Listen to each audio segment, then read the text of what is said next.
दोस्तों, जंग के मैदान से बड़ी खबर आ रही है कि अब से कुछ देर पहले ईरान ने अपना सबसे खतरनाक हथियार इस्तेमाल किया है, यानी ब्रह्मास्त्र छोड़ दिया है इजराइल पर। और इस सिलसिले में अरबी अखबार अल मायादीन ने खबर ब्रेक की है कि ईरान की इस्लामिक सेना ने फॉर द फर्स्ट टाइम पहली बार सेजिल मिसाइल का इस्तेमाल किया है। 2 टन के वॉरहेड बारूद से लोड इन मिसाइलों से इजराइल के कई शहरों में बाहरी तबाही मचाई है। सेजिल मिसाइल ने फॉर द फर्स्ट टाइम पहली बार इस्तेमाल हो रही है। अब सेजिल मिसाइल के हमले से कहर से इजराइल की राजधानी तेल अवीव की कई इमारतें ऐसी हैं जो पूरी तरह से क्षतिग्रस्त हो गई हैं, ढह गई हैं। और आप कह सकते हैं कि जहां जहां सेजिल मिसाइलें गिरी हैं, जिन्हें इजराइल का आयरन डोम नहीं रोक पाया, वहां आग के गोले उठते हुए देखे गए हैं। जहां पर सेजिल मिसाइल से अटैक हुए हैं, वहां आग के गोले, बड़े गोले उठते हुए आसमान की तरफ देखे गए। इसी बीच ईरान की सरकारी मीडिया प्रेस टीवी ने एक वीडियो साझा किया है जिसमें दावा किया गया है कि तेल अवीव यानी जो इजराइल की राजधानी है, वहां पर कई बड़ी इमारतें ढह गई हैं और चारों तरफ शहर में चौराहों पर आसपास मलबा बिखरा हुआ है। अब प्रेस टीवी का ये दावा है कि तेल अवीव में इस तरह के दृश्य, तबाही के दृश्य, मंजर पहले कभी नहीं देखे गए, यानी बहुत बड़े पैमाने पर, लार्ज स्केल पर वहाँ पर तबाही हुई है। अब दोस्तों, ये जो वीडियोस आप देख रहे हैं, ये प्रेस टीवी ने शेयर किया है, बाकी अरबिक साइट्स ने शेयर किया है। इंडिपेंडेंटली इनको वेरीफाई जंग के माहौल में नहीं किया जा सकता, लेकिन इस बीच जो बड़ी खबर आ रही है वो अल जजीरा से आ रही। गल्फ़ का जो सबसे बड़ा न्यूज़ चैनल है, जिसका हेडक्वार्टर दोहा में है, कतर में है, अल जजीरा ने खबर ब्रेक की है कि इजराइल में इस वक्त गोला बारूद की कमी और ख़ासकर इंटरसेप्टर मिसाइल्स का जो स्टॉक है तेज़ी से ख़त्म होता जा रहा है और सेना में हड़कंप है। अल जजीरा के मुताबिक इजराइल ने अमेरिका से तुरंत इंटरसेप्टर मिसाइल की सप्लाई करने के लिए मदद मांगी है। अब यहाँ पर एक जानकारी दे दूँ कि इंटरसेप्टर मिसाइल दरअसल जो भी हमलावर मिसाइल आती है, यानी दुश्मन की मिसाइल आती है, उसको इंटरसेप्ट करती है, हवा में, आसमान में रोकती है। जो मिसाइल, एंटी बैलिस्टिक मिसाइल, उसको इंटरसेप्टर मिसाइल कहते हैं। यानी अगर किसी देश का interceptor missile, anti ballistic missile का स्टॉक ख़त्म हो रहा है तो उस पर और ज़्यादा मिसाइली और ड्रोन हमले हो सकते हैं।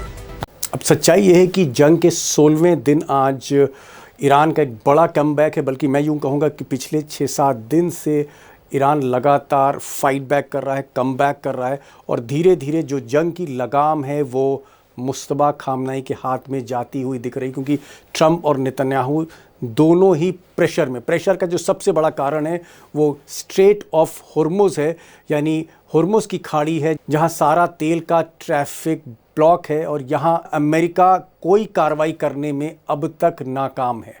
इस बीच अमेरिकन मीडिया की तरफ से खबरें आ रही, खासकर वॉशिंगटन पोस्ट या न्यूयॉर्क टाइम्स या उनके जो न्यूज़ चैनल हैं, कि जिस तरह से ईरान का कब्ज़ा अभी भी बरकरार है स्ट्रेट ऑफ हुर्मुज़ में, हुर्मुज़ की खाड़ी में जो मेन तेल की रूट है, उस कब्ज़े को हटाने के लिए अमेरिका एक बहुत बड़ा प्लान जो है उसकी तैयारी कर रहा है। और ऐसा कहा जा रहा है, ट्रंप ने इशारा किया है कि इस बार जो खार्ग आइलैंड है, जहां से 90% ईरान का तेल एक्सपोर्ट होता है, जहां सबसे बड़े तेल डिपो हैं, उस पर हम बड़ा हमला करेंगे, क्योंकि हम हर कीमत पर स्ट्रेट ऑफ हुर्मुज़ से कब्ज़ा लेना चाहते हैं, ईरान के कंट्रोल को ख़त्म करना चाहते हैं।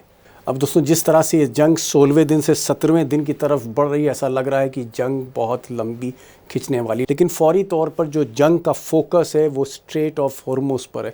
अमेरिका चाहता है कि जल्द से जल्द यहाँ पर कब्ज़ा हटे ईरान की इस्लामिक सेना का, और ईरान की इस्लामिक सेना का मानना है कि जब तक यहाँ कब्ज़ा उनका बरकरार है, जंग का रिमोट उनके हाथ में। अब दोस्तों, जो सबसे बड़ा सवाल है वो ये है कि क्या ये जो वॉर है, इसका जो कंट्रोल है, ये धीरे धीरे शिफ्ट कर रहा है ईरान की तरफ। मुस्तबा खामनाई के हाथ में ये कंट्रोल आ रहा है और ट्रंप और नेतन्याहू की जो गिरफ्त है वो कमज़ोर हो रही है, खासकर स्ट्रेट ऑफ हुर्मुज़ में जो आप कह सकते हैं घमासान मचा हुआ है। आगे क्या होने जा रहा है? क्या ट्रंप इस वॉर से, इस युद्ध से कोई सम्मानजनक रास्ता तलाश कर रहे हैं जहां वो इस जंग से बाहर निकल सकें। उधर नेतन्याहू जो खुद परेशान है क्योंकि जिस तरह से बमबारी तेल अवीव में हो रही है, जिस तरह से सरकारी इमारतें जो हैं वो तबाह की जा रही हैं, सेना के ठिकाने, मोसाद के ठिकाने तबाह किए जा रहे हैं, उससे एक प्रेशर नेतन्याहू पर भी है क्योंकि उन्हें अक्टूबर के महीने में इलेक्शन का सामना करना पड़ेगा। इसलिए विपक्ष भी उन पर हावी है, जनता भी त्रस्त है बंकर में रोज़ रातें गुजारते हुए। क्या होने जा रहा है आगे, क्या होने जा रहा है कि क्या धीरे धीरे ईरान जो है, जो मैंने पहले कहा कि कंट्रोल उसके पास आ रहा है और पकड़ अमेरिका की ढीली पड़ रही है, और ये जंग अगर लंबी और खिंची तो फिर आगे क्या होगा। अमरीश मिश्रा से आज मैंने यही सवाल किया और उन्होंने जो जानकारियां दी बड़ी चौंकाने वाली, लेकिन उन चौंकाने वाली जानकारियों से पहले एक बहुत छोटी सी रिक्वेस्ट, बहुत स्मॉल रिक्वेस्ट आपसे कर रहा हूँ, सिंपल रिक्वेस्ट कर रहा हूँ कि अगर आपने इस चैनल को अभी भी सब्सक्राइब नहीं किया तो प्लीज़ इसको सब्सक्राइब करिए। नोटिफिकेशन सबसे पहले आपके पास पहुँचेगा। दोस्तों से भी कहिए कि इसको सब्सक्राइब करें, और जो वीडियोज़ आपको अच्छे लगते हैं तो उनको आप शेयर भी कर सकते हैं। और इसलिए मैं कह रहा हूँ क्योंकि आपकी हौसला अफजाई से, आपके सपोर्ट से ही मेरी आवाज़ आप तक पहुँच रही है। अमरीश जी, जो बड़ा सवाल है वो ये है कि इजराइल से जो रिपोर्ट्स आ रही हैं, वहाँ के जो अखबार लिख रहे हैं, जो बड़ी मुश्किल में लिखते हैं सरकार के मुखालिफ, वो लिख रहे हैं, जेरूसलम पोस्ट लिख रहा है, टाइम्स ऑफ इजराइल जैसा अखबार लिख रहा है कि इस वक्त मिसाइल इंटरसेप्टर्स की कमी है, क्राइसिस है, वहाँ पर गोला बारूद की क्राइसिस है इजराइल में। तो इसकी वजह क्या है? क्या इजराइल प्रिपेयर्ड नहीं था? भाई इतनी बड़ी आप जंग लड़ने जा रहे हैं, नेतन्याहू 6 महीने से घूम घूम के कह रहे हैं कि मैं जंग लड़नी, निपटाना है इस निजाम को, और तैयारी नहीं है। और कहा यह जा रहा है कि साहब दुनिया की सबसे ताकतवर फौज में एक फौज इजराइल की, क्योंकि अमेरिका का वर्चस्व है उसे। देखिए दीपक जी, कहीं ना कहीं इजराइल ने फिर अंडर एस्टिमेट किया ईरान को। उसने नहीं सोचा था कि इस तरीके से इतनी तैयारी ईरान की है कि वो एक एक दिन में 40 से 50 मिसाइल और ड्रोन के कॉम्बिनेशन मारेगा, और एक दिन में 3-3, 4-4 वेव, और हर वेव में इस तरह से 10-12 ड्रोन और मिसाइल्स का कॉम्बिनेशन।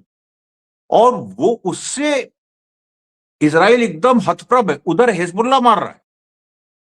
और स्थिति यह है कि उसका जो सबसे एडवांस्ड एरो सिस्टम है वो ईरान से मिसाइल रोकने में लगा है, और जो उसके कम एडवांस्ड है, आयरन डोम और डेविड स्लिंग, वो हिजबुल्लाह से मिसाइल आ रही है उसको रोकने में लगे, और वो उनका स्टॉक खत्म हो रहा है, मिलिट्री क्राइसिस हो गई। अमरीश जी, इसका मतलब यह है कि क्या इजराइल जो बार बार अमेरिका से इंटरसेप्टर्स मांग रहा है या और साजो सामान मांग रहा है, क्या अमेरिका में भी प्रोडक्शन की कमी है, ऐसा कुछ है? देखिए, अमेरिका की जो स्थिति है, अमेरिका के जो एयर डिफेंस सिस्टम है वो सब यूएई में लगे हैं उनके अमेरिकन बेसिस को बचाने के लिए।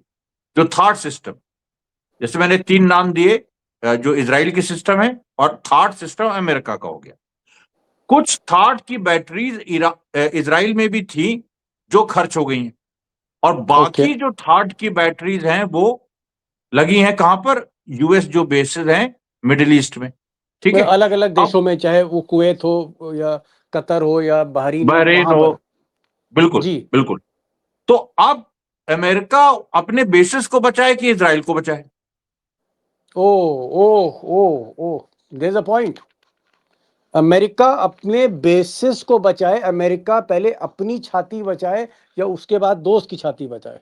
ये एक करेक्ट। बहुत बड़ी बात आपने की। चलिए ठीक है, ये इंटरसेप्टर्स की कमी है, लेकिन मैं एक चीज और नहीं समझ पा रहा हूं कि चलिए ठीक है, जंग में इस तरह की क्राइसिस होती, कभी कभी अनएक्सपेक्टेड होती, लेकिन जिस तरह से हिजबुल्ला लेबनान की तरफ से और ईरान की तरफ से इस्लामिक सेना ये जो मिसाइल की मार कर रही हैं, इनको पूरी तरह से विफल करने में आयरन डोम फेल हो रहा है, रडार सिस्टम फेल हो रहे हैं, एयर डिफेंस सिस्टम फेल हो रहा है।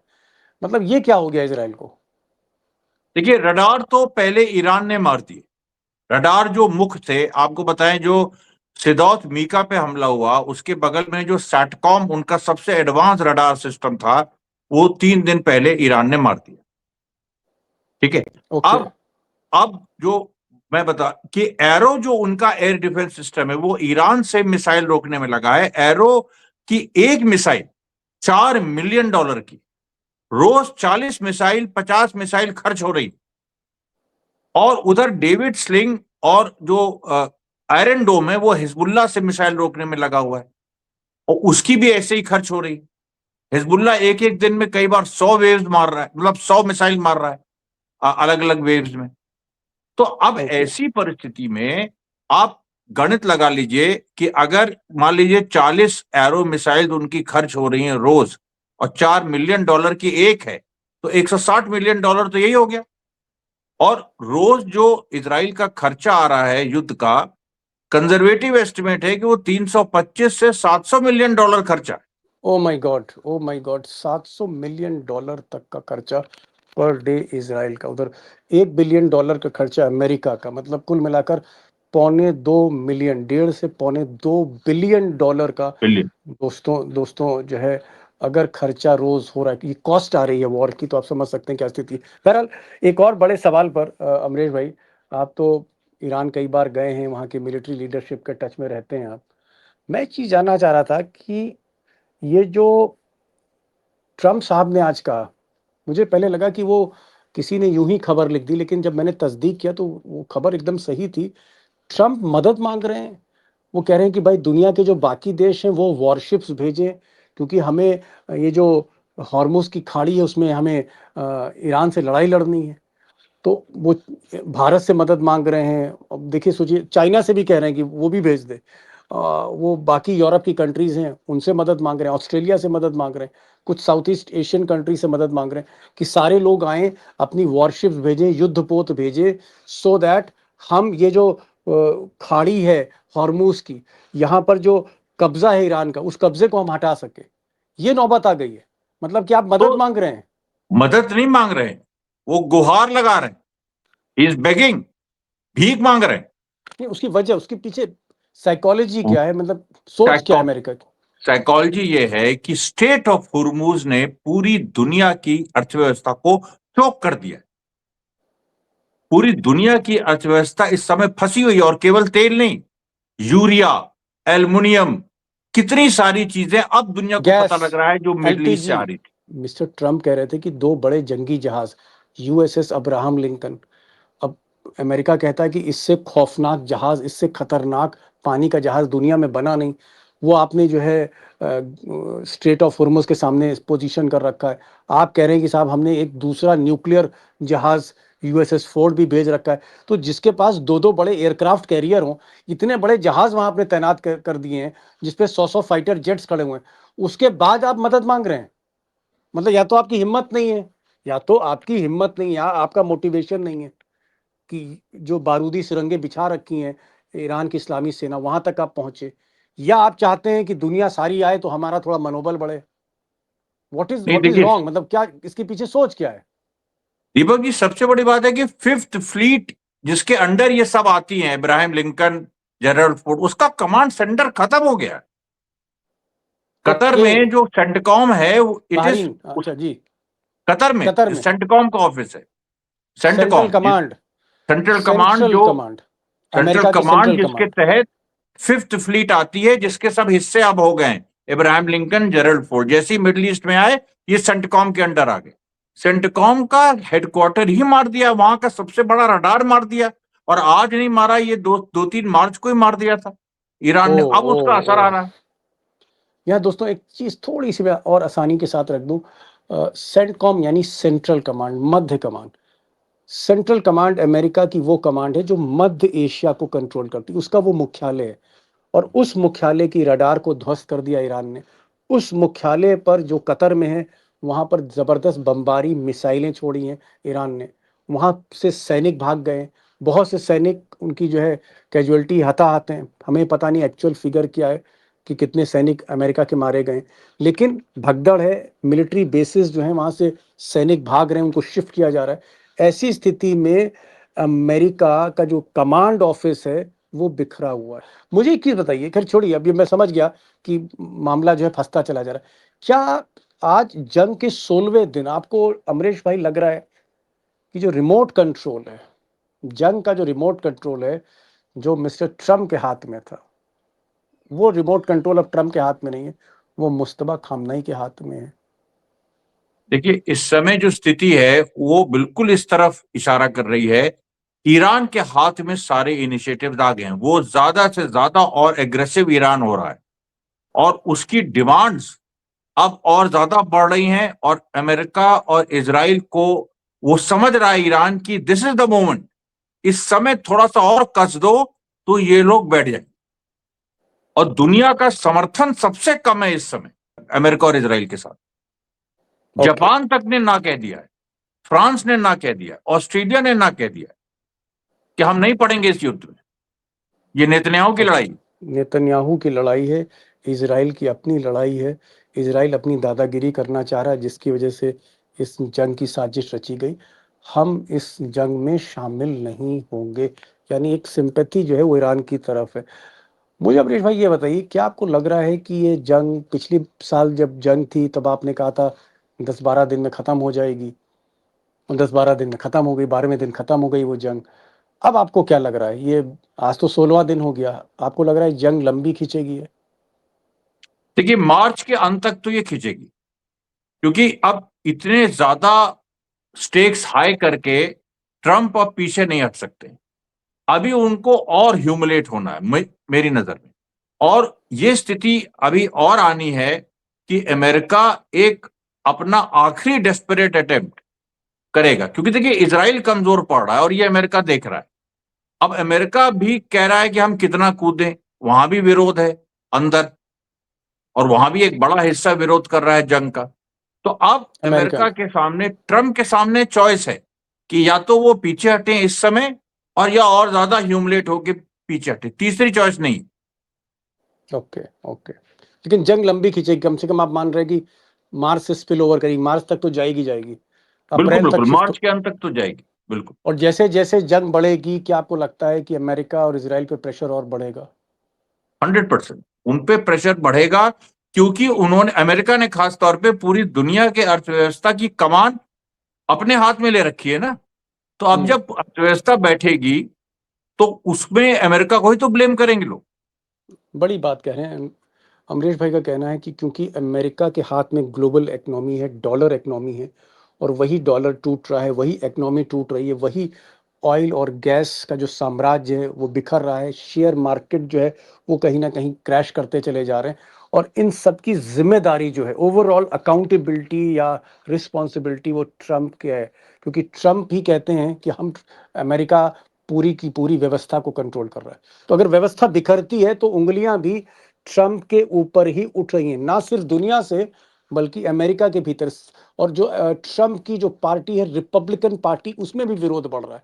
व्हाइट हाउस में झगड़े हो रहे हैं, जो ट्रंप का दफ्तर है वहां भी दो लॉबियां, एक लॉबी कह रही जंग रोकिए किसी तरह से, दूसरी लॉबी जो प्रो इसराइल वो कह रही नहीं, जंग में आप आगे बढ़िए, शायद आप हिसाब किताब बराबर कर दे इस बार ईरान का। इस तरह की स्थिति है और ट्रंप को समझ नहीं आ रहा है कि अगर ये युद्ध है जो एक आग का दरिया है, कैसे निकलें इससे, कैसे निकलें। ये तो डूब के भी उस पार नहीं जा सकते, क्योंकि बारूदी सुरंगें बिछी हुई हैं। ये हाल है। अमरीश भाई, जिस तरह से आपने आज अंदर की बातें कुछ बताई कि इंटरसेप्टर्स की कमी है, प्रोडक्शन जो है अमेरिका इजराइल के लिए करे या अपने बचाव के लिए किए, ये बहुत बड़ी बात आपने कही कि अमेरिका अपने को बचाए या इजराइल को बचाए। ये स्थिति दोस्तों इस वक्त है जंग में। यानी कहीं ना कहीं, मैंने पहले भी कहा, फिर दोहरा रहा हूं, द रिमोट, जो रिमोट कंट्रोल है, जो लगाम है, वो धीरे धीरे सरक कर मुस्तबा के हाथ में जा रही है। और जब तक ये हॉर्मूज का जो स्ट्रेट है, हॉर्मूज की जो खाड़ी है, जो समंदर है जहां से ऑयल का सबसे बड़ा रूट गुजरता है, ये रास्ता समंदर का जब तक ये ईरान के हाथ में है, तब तक ट्रंप ऐसे ही छटपटाते रहेंगे। अमरीश भाई, बहुत बहुत शुक्रिया, थैंक यू सो मच। और आज आपका जन्मदिन है, मुझे लगा कि आज जन्मदिन की भी बधाई दें। और मैं दोस्तों से भी thank you so request much. करूंगा कि भाई, wish Amrish Mishra happy birthday so much. मतलब जिस तरह से आप मेहनत करते हैं और आज जन्मदिन में आपको एंजॉय करना चाहिए, केक काटना चाहिए, लेकिन आज हमारे साथ लाइव हैं, बाकी चैनल्स में भी आप लाइव होंगे। हजारों हजार साल जिए, यही हमारी ख्वाहिश है। अमरीश भाई, thank you thank so you much, so thank much. You so much thank sir.